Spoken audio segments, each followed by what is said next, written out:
Hello and welcome again to Christ Baptist Church devotionals as we're going through the book of Esther here in the mornings to see just the wonderful display of God's providence, how God works behind the scenes to just work for the benefit of his people and to work out his plan. It's just an amazing book and about how God positions people and how he positioned Esther, just a young orphan girl who was raised by her cousin to be godly and to be a woman of distinction, a woman of valor, to actually be in a position to be used by God to save her people. And her cousin Mordecai, who really is the ultimate hero of this story, that is raising this young girl and helping her, discipling her, and encouraging her to be strong for the moment that she is called to be in.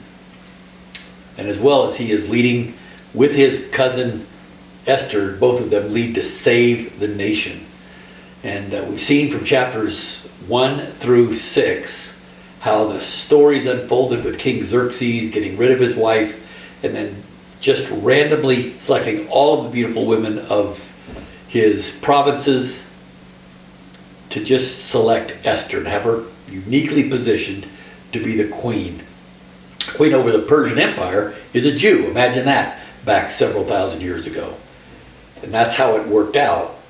All the time, Haman, who is an Amalekite really, from his ancestors, he is an Agagite, we are told, from King Agag, where Saul, back 500 years earlier, chose not to kill him. And evidently some of the people were spared in that annihilation that was supposed to happen, God taking care of Israel's enemies. And so the hatred of the Jews went on down through the years. And now Haman here, who is the main general for King Xerxes, gets promoted up, finds out that Mordecai is a Jew. Since Mordecai will not bow down to him, Haman seeks to kill not just Mordecai, but all Jews everywhere. And now there's just mortal peril for the nation of Israel. And we see how God's fingerprints are all over this, although we don't see his name anywhere, how he's just working through all of these instances. And in yesterday's devotion, we saw in chapter 6, the most amazing turn of events, right when really the fate of the Jews looked like it was headed for extinction and just destruction, and everybody would lose their life, when we saw that during the night the king couldn't sleep. He reads the account where Mordecai had actually saved his life and nothing had been done for him. And so this amazing account of how God takes what is catastrophe and turns it into a coronation. It's just so amazing. He takes a situation where Haman comes proudly walking into the king's court early in the morning. The king was still not quite awake yet because he'd been up all night and he'd been reading to try to get some sleep. And so he's still a little groggy, and he just immediately comes through with a question. What should be done with the man the king wants to honor? Now Haman has to be careful here, and so without naming anything and naming himself and naming all this, he assumes it all comes to him, and his pride will be his downfall. And so God waited until the moment when Haman would ask that question, or would answer that question, so that would be his downfall. That's how God orchestrated this. He brought everything right onto the brink so that would be what destroyed Haman himself. Not God's power, not all that he does. He waits until your own sin destroys you. And so Haman answered the king, well, this is what I do. And he answers in a way that if the king was half awake, he would have raised an eyebrow and said, what are you trying to say? Because he said, have him wear a robe that the king has worn, have him ride a horse that the king has ridden on, and put a crown on him that the king has worn. In essence, why don't you be the king? Have the king tell him this guy should be king. But the king was still groggy and asleep a little bit, tired. wasn't thinking clearly, didn't think bad about Haman, but Haman really went out on a limb to saying, I think you need to have him be like he is king. And so Haman had on his mind to take and to basically kill Mordecai, to wipe him out. The king said, we need to honor Mordecai. Both were going on in those men's minds as they were talking about the exact same subject. God brought that in. You know, we talk about how God is so creative and how he created the universe, how he created the world, and all these life forms that are around. And we see that he creates everything from an elephant to a butterfly, to all the things in between. Birds of the air, fish of the seas, animals on the land. How the stars work and all the gravitational systems and all that is designed by God. We think, wow, what a creator. But this really shows where God is at his best, how he creates circumstances in and around sin, evil, wickedness, where people want to destroy each other. Satan is working in the midst to kill God's people. And God lets evil go until he absolutely makes the pride of Haman be what destroys him, not God intervening. That is an amazing masterpiece. When you think you're in a tough situation, you're in just a difficult spot, it's not going to be your planning that gets you out. It's not going to be all the things that you can organize and around. You know what it is? It's God working for his people that will give you the most creative, amazing, picturesque solution that comes through. And that's what God does here. He's working for his people. And so Haman has to then parade Mordecai around. And if you notice when you read those verses, 7, 8, and 9 there, neither Haman nor Mordecai spoke to each other. He just led them around the horse and proclaimed, and they're going back. And that's when Mordecai went back to his gate, and we see then Haman going back to his house, and he said, he gathered his people, he wanted to talk about himself again. That's the only thing that made him feel good, is talking about himself and how good he is. And his wife understood. She said, Haman, this is not about you. She said, if Mordecai, before whom you have begun to fall, is of Jewish origin, you will not overcome him, because the Jews have a God. You've got no chance. If Mordecai wasn't a Jew, I didn't know he was a Jew when you were complaining before. You were all saying that before. So go ahead and hang him. But if he's a Jew and you're now starting to fall, I'm sorry, Haman. It's it, because we understand the God of Israel. You see, God is not, we're going to see here in chapter 7, is not moving to save Mordecai because of his righteousness. And he's not going after Haman because of his lack of righteousness. Both men are sinners. He isn't choosing one over the other. See, he isn't saying Mordecai's better, so the lesson is you have to be better. No, not at all. You see, Mordecai's a Jew. And Mordecai is following the law of his God. Mordecai has a relationship with God. They are related. They're related as family. And because of that, God will intervene. Haman has no relationship. He doesn't care about the God of Israel, and he wants to go after the God of Israel. Because of Mordecai's relationship, not his righteousness, his relationship, everything changes. And God is the kind of God that takes it all the way to where he wants us to learn the lesson here, and wanted Haman to learn the lesson. Everybody saw God on display, where Haman's own pride is what brought him down, not the intervention of some big God that explodes into the sky and does all of that.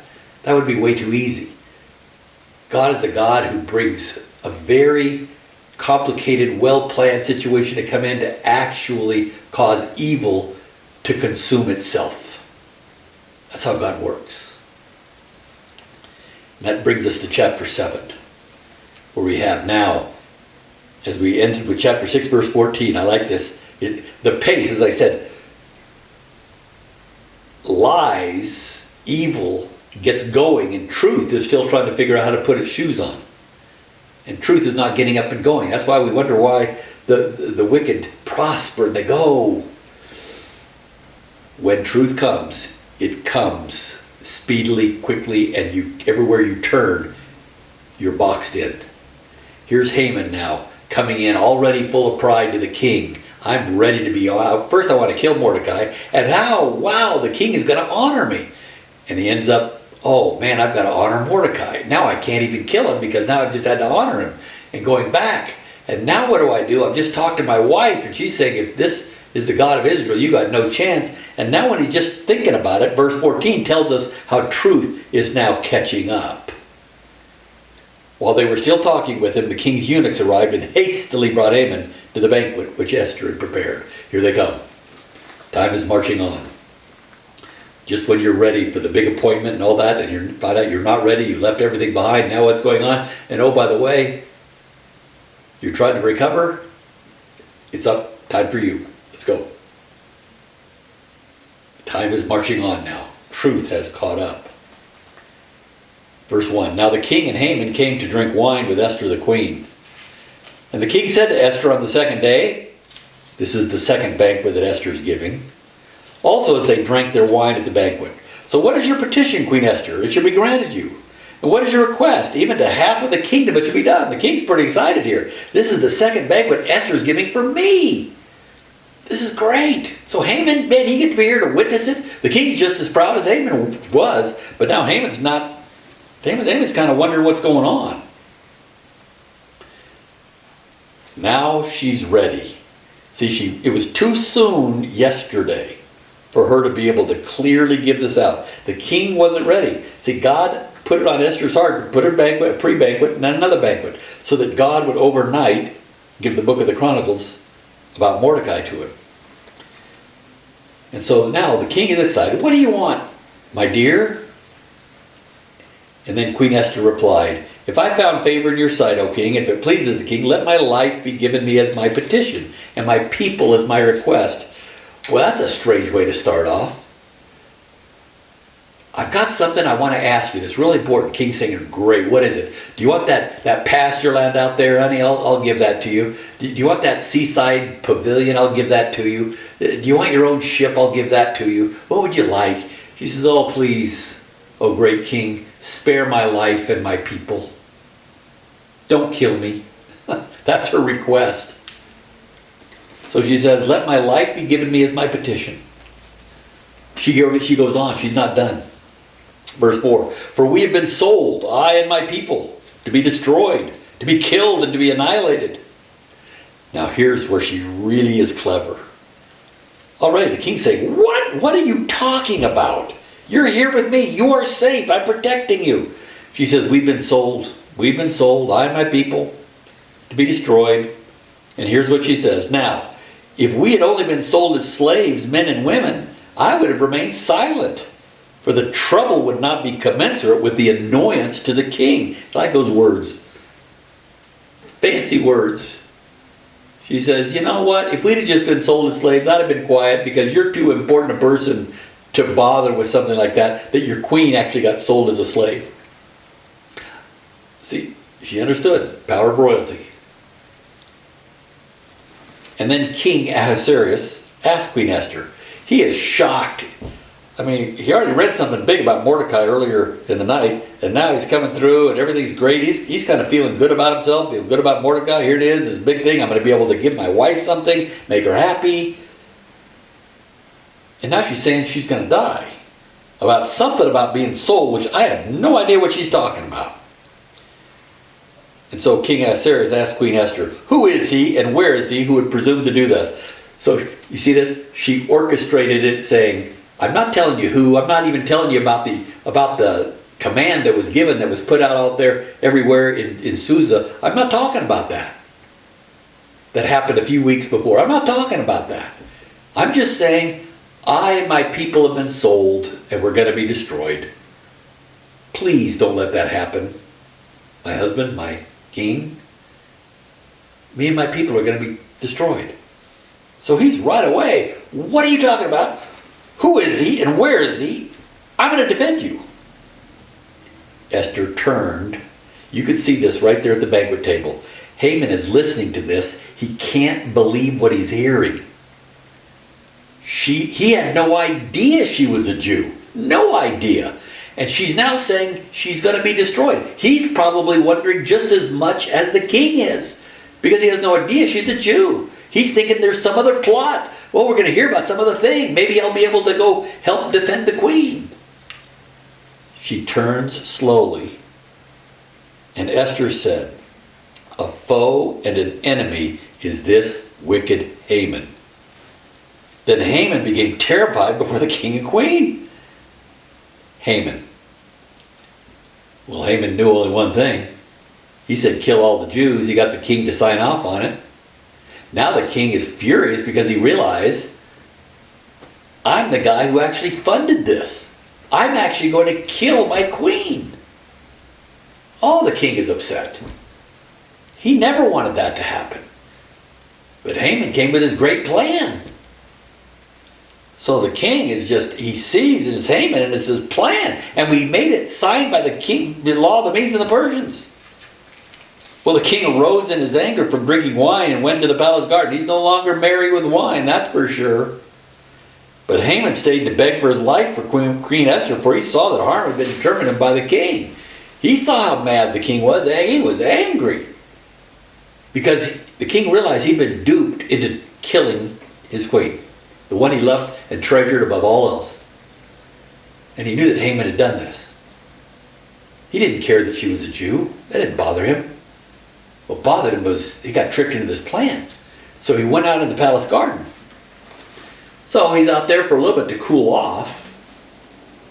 Haman is now begging for his life for Queen Esther. And now when the king returned from the palace garden into the place where they were drinking wine, Haman was falling on the couch where Esther was. And the king walks in right then. He says, will he even assault the queen with me in the house?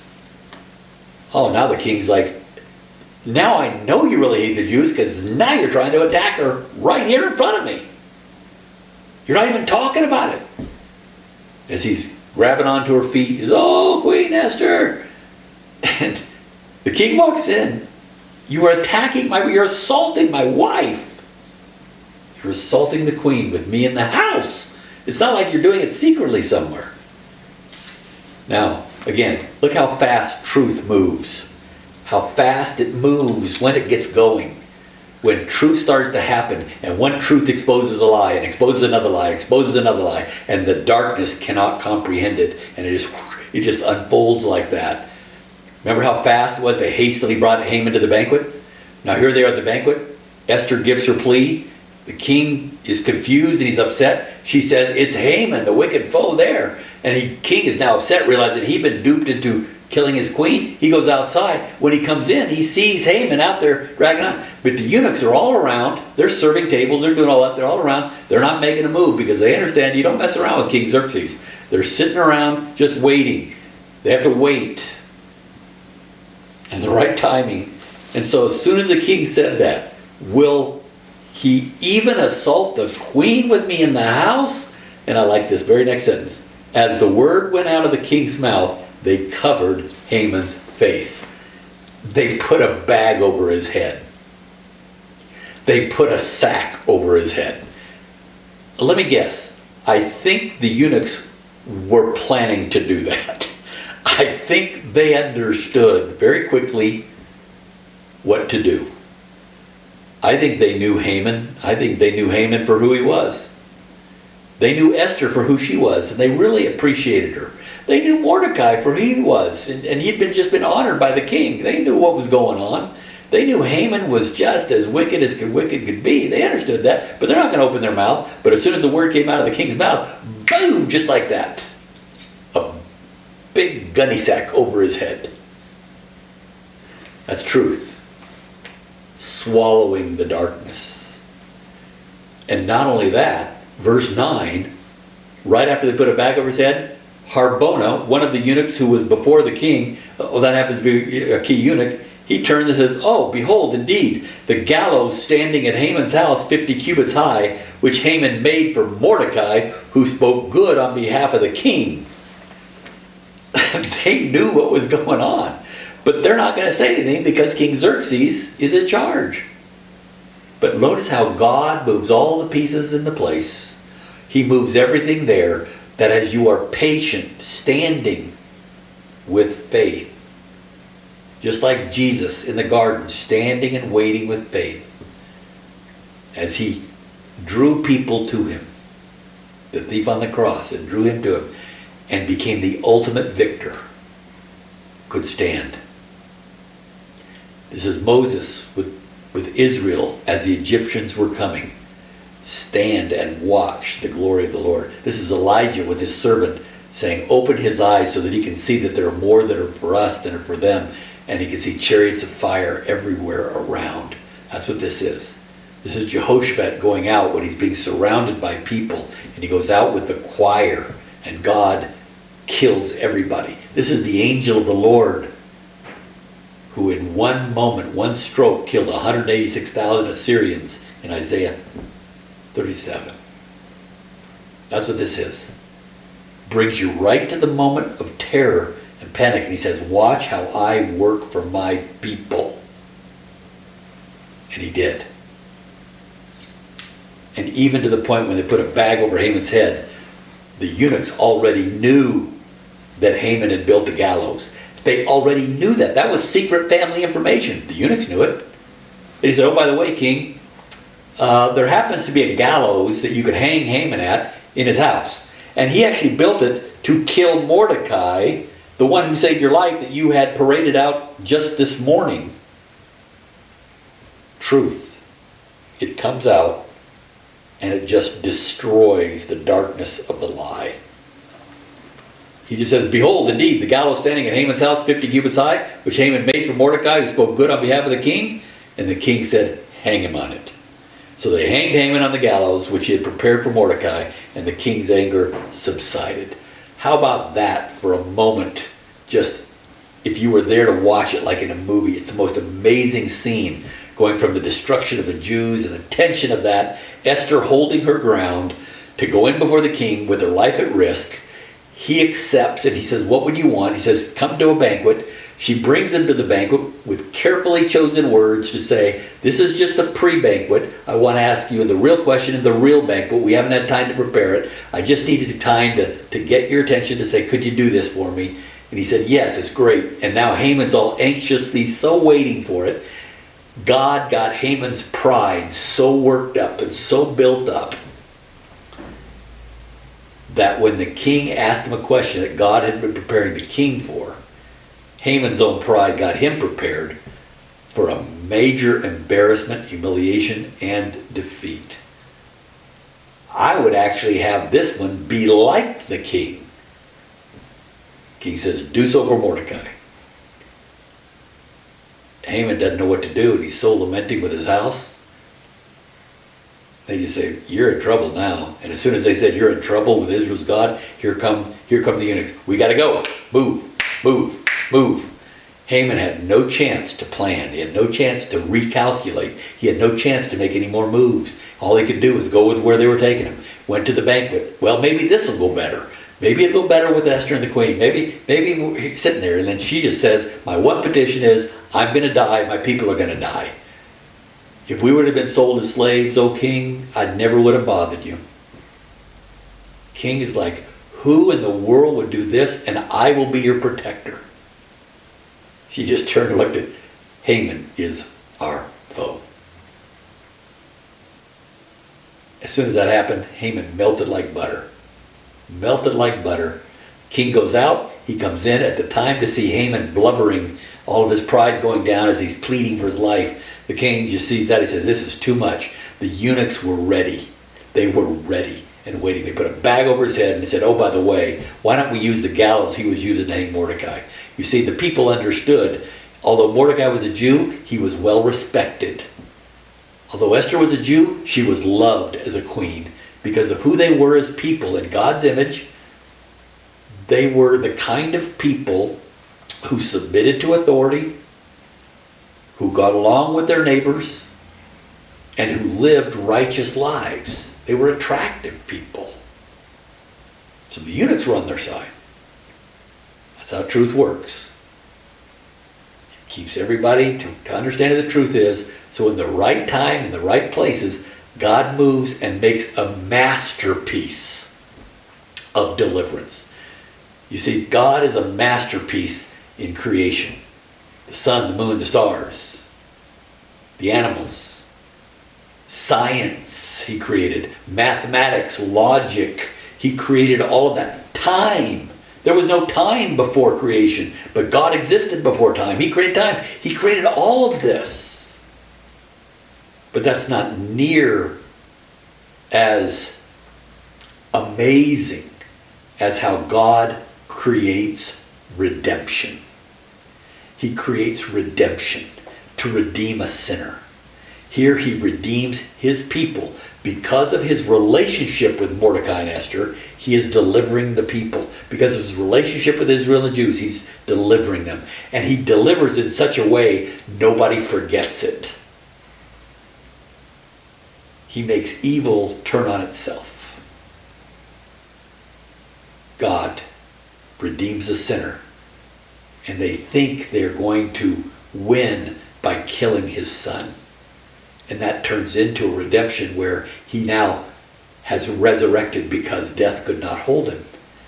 And he has been united with us, allowing us to be reunited with God because Christ is united with us. That didn't happen in the past. But because Christ united with us and death couldn't hold him, he resurrected, now all of us can resurrect. A redemption that is unforgettable. People who went from sinners, not just to become non-sinners, but to actually become children of God. That is something that 1 Peter chapter 1, verses 11 and 12 tell us. Right here found in a picture of it in the book of Esther, how God's glorious redemption is on display. The gospel, things angels desire to look into. Angels don't look at creation and say amazing and wow, that's great. They look at redemption and say, wow, how did God do that? Well, we just see it in the book of Esther, how God intervenes, and his hand, his image and his face is nowhere to be seen. His words are not spoken, but his fingerprints are everywhere in redemption. That's what we see right here. Chapter 6 and 7 of Esther, most amazing account of what God did. And now we're going to see tomorrow in chapters 8 and beyond exactly how God then restores. It doesn't just end with redemption. With redemption also comes the rewards of saying, here's what you're going to get. And that's what we're going to see as we go to Esther chapter 8 tomorrow. We'll see you then.